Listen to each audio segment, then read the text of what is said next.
I saw this video by a YouTuber, and the YouTuber mostly makes science videos. I don't know why they were responding to a video about the philosophy of God's existence, but it was a little confused.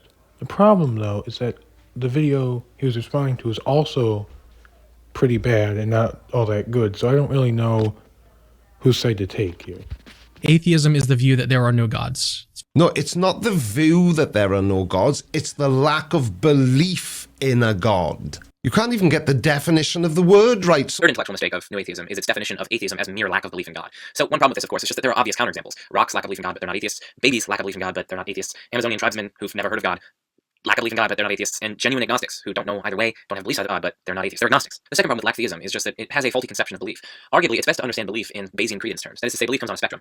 You can have 100% confidence in something, you can have about 90% confidence in something, you can have 50% confidence in something, or you could have 0 or 10% confidence in something, for instance. But lack theism doesn't really make room for this.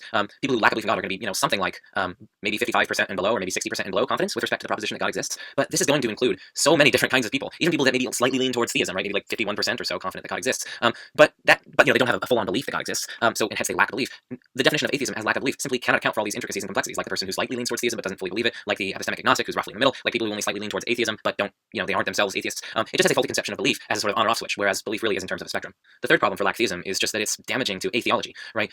There are arguments in literature, substantial, rigorous philosophical arguments that at least seek to show that God doesn't exist. Of course, whether or not these are successful is completely a topic for another time. But these arguments are such that if they're sound and convincing, well then, merely lacking a belief in God, that's the wrong epistemic stance to take towards these. You should actually believe their conclusion if these are sound and convincing arguments. Namely, you should believe positively that God doesn't exist, because that's the conclusion of these hypothetical, sound, convincing, atheological arguments. So it seems damaging to atheology by emphasizing the mere lack aspect to atheism, because there are substantial philosophical arguments that lack theism simply cannot account for that could justify atheism. Now, someone might retort that, well, atheism is just what it sounds. It's theism, that is to say, just adding the prefix a to the word theism. But in reality, that really isn't the case. The word atheism actually predates the existence of the word theism in the English language, and the root word is from the Greek atheos, meaning without God, denying the gods, abandoned of the gods, or godless. So it would be more like atheos-ism. This ism is also something that we have to stress the importance of. The suffix ism means a distinctive practice, system, philosophy, or belief, typically a political ideology or movement.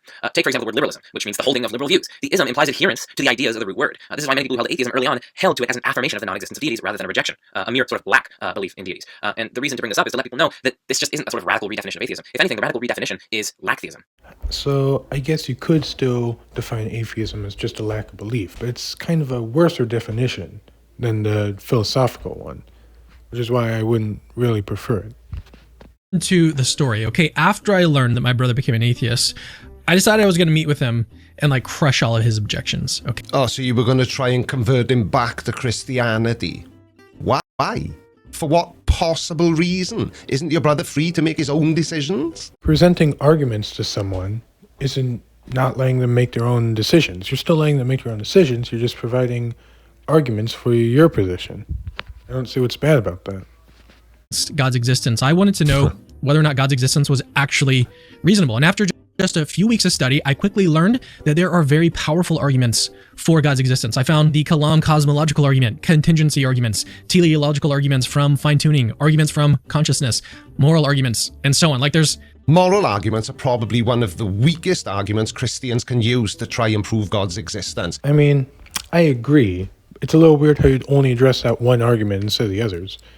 But yeah, generally the moral argument is not very good, I suppose. Actually a ton of arguments for the existence of God. Check out this video, got it linked right here, in which we lay out over 150 arguments for God's existence. Yeah, but how many of them come from the Bible? I guarantee that it's at least 149.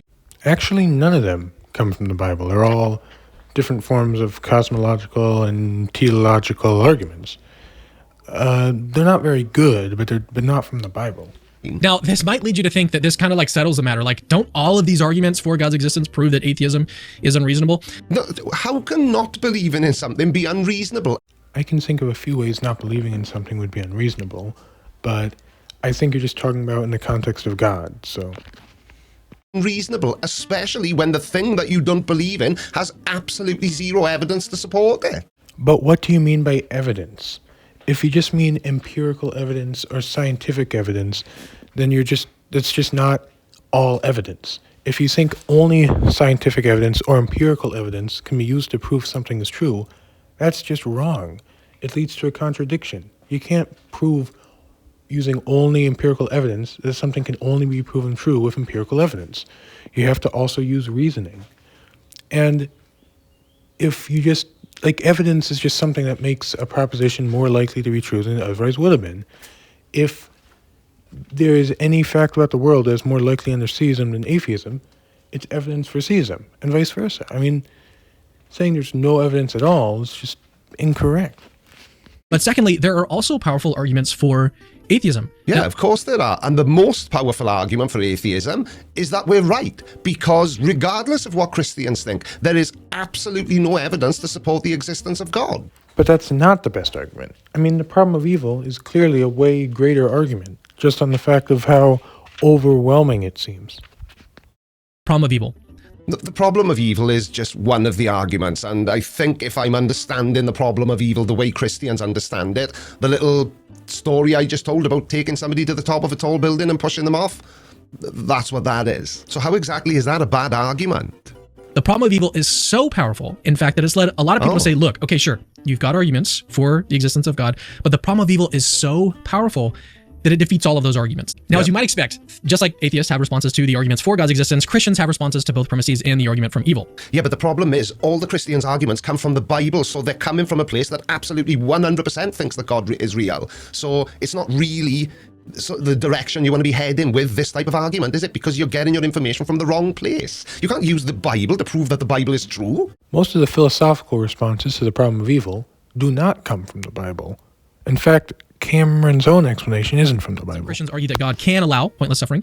Others argue that while some suffering might seem pointless on the surface, it still nevertheless has a purpose. Okay, yeah, maybe suffering does have a purpose. It sort of shapes us as people and teaches us lessons. But we don't need any sort of God for that to still apply. True, but this isn't supposed to be evidence for God. It's supposed to be responding to an argument against God. So it's not really applicable to say that we could still learn lessons from suffering without God, because this isn't being portrayed as evidence for God. The reason why I don't take atheism seriously any longer is because even if we accept the atheist's strongest argument, it still wouldn't prove atheism. And now I'm... Well, that is such a stupid bloody thing to say. How do you prove the lack of belief in a God? You just have to ask somebody, do you believe in God? If they say no, then they've proven that they don't believe in God, unless, of course, they lie to you. But why would they? I already addressed what the definition of atheism is from a philosophical point of view. So this argument doesn't really work. I probably should have defined atheism a lot earlier on. Yes, you should have. A hell of a lot earlier, maybe right at the start of your video. Philosophically, atheism is the view that there are no gods. No, it's not the view that there are no gods, it's the lack of belief in a God. You can't even get the definition of the word right, so there's no hope for the rest of this video, is there? Atheism's best argument, the lack of evidence to support the existence of God is our best argument, and the primary reason why most atheists are atheists. Think about it like this. Okay, scientists used to believe that the speed of light was infinite. We didn't conclude that there's like no such thing as light, right? We modified our concept of the speed of light, one of the properties of light. Yeah, because that's how science is meant to work and does work. I don't see your point. Sometimes theories change depending on the evidence. That's not just applicable to science, it's applicable to basically everything. I really even disagree with this video's point that the Capturing Christianity video is pretty bad. But it's kind of for unrelated reasons.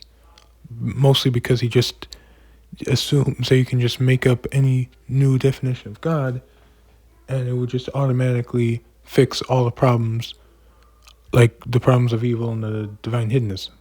So it's not really that good of a video.